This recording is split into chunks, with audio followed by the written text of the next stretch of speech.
We are indeed living in very fascinating times. And this papal visit is causing a tremendous stir. The Pope is currently in Cuba, and he will be in the United States on the 23rd of September when he will meet President Obama. Now, if you study the internet, you will see that there is a great deal of excitement and a lot of speculation surrounding all of these issues. And conspiracy theories are frequently cited, and the occult world is astir. There seems to be a confluence of many, many issues surrounding this papal visit.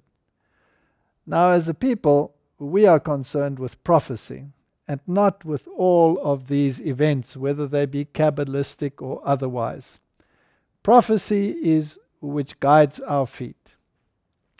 And if we study prophecy, we know what the prophecies say, that the papal system will again receive the power that it had in the Middle Ages, that the whole world would wander after the system, in other words, receive its mindset.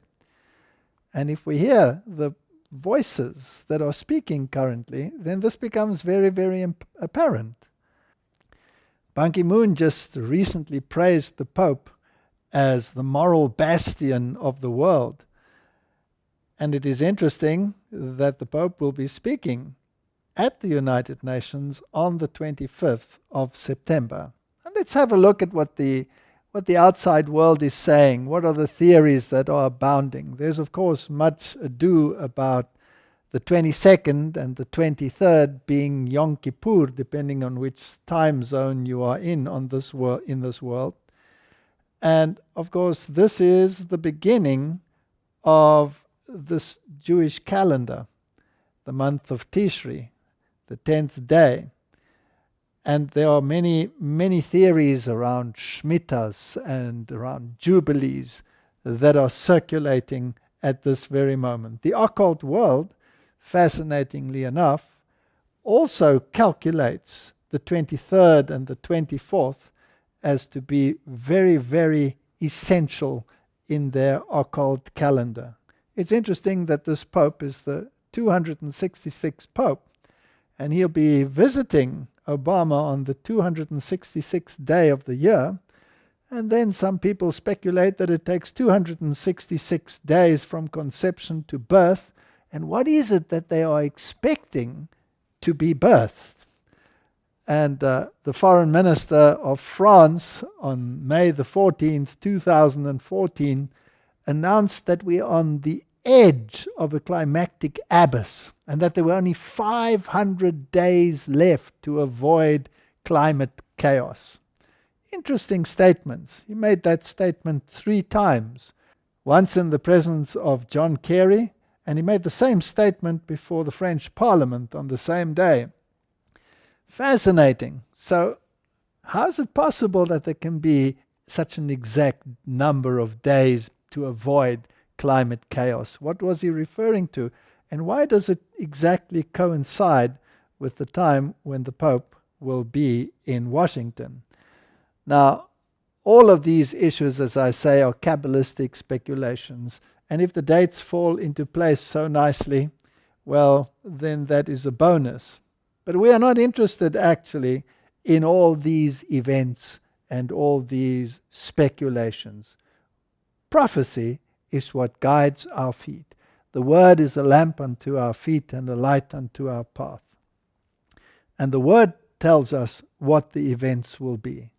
The mark of the beast will be implemented at some stage. The world will be following the dictates of the Roman system. And these are the issues that we must be watching for.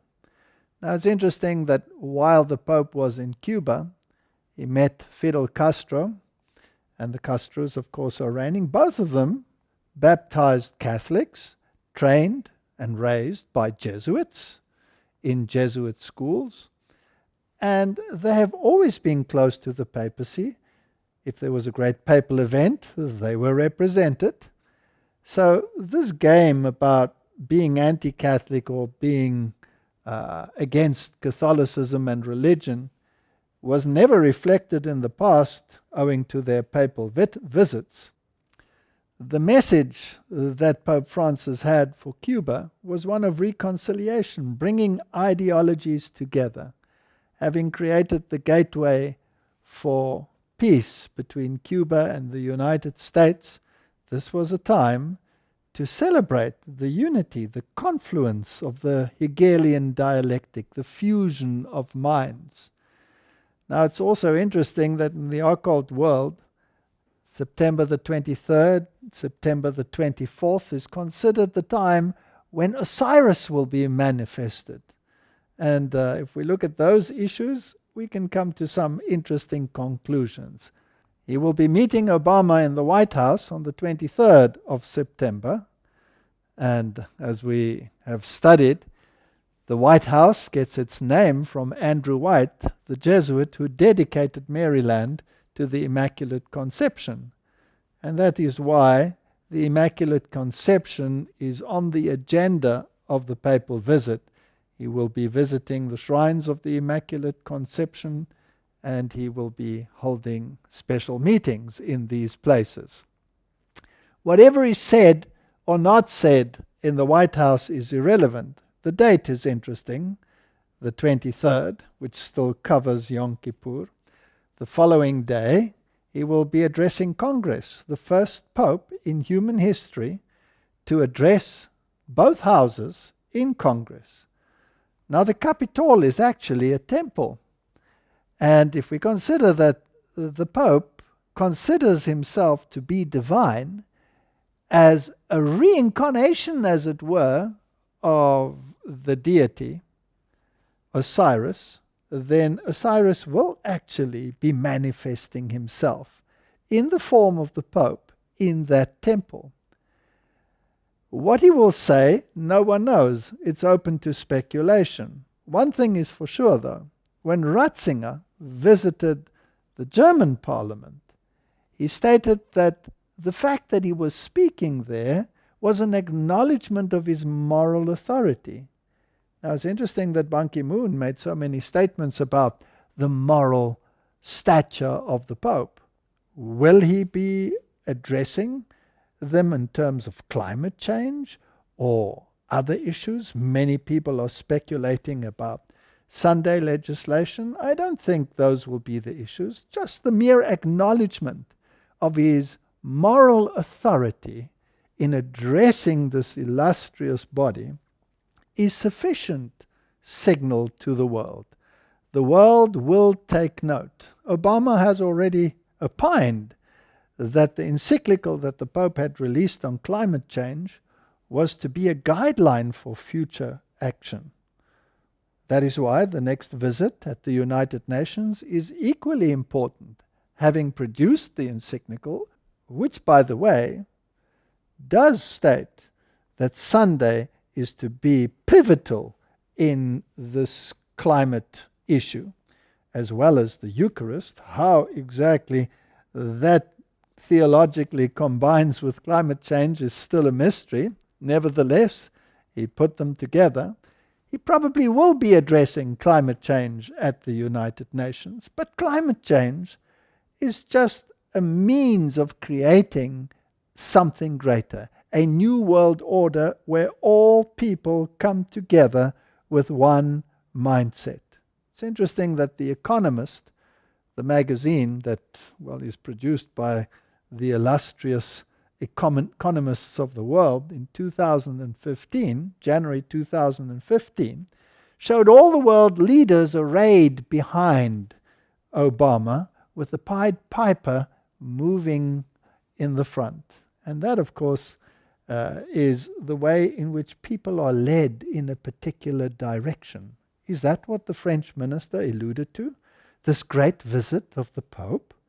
Why 500 days? Because they absolutely end on the 24th when he speaks to Congress. Announced 500 days in advance to avoid chaos, climactic chaos. Will Sunday be an issue? Well, yes, because he addresses the world meeting of families thereafter, and he has already claimed before that Sunday is the very basis and heart of the family, because it is the only day in which the whole family can come together. So yes, all of these issues are on the table. We are going to speak about a new order in the world, even if it is brought about by climate legislation.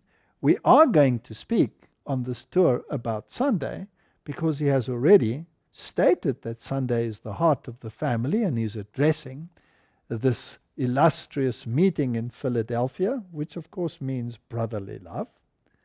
And then he will be attending various Marian shrines. So these are the events that are taking place. There's a Kabbalistic agenda, and the dates make beautiful Kabbalistic sense.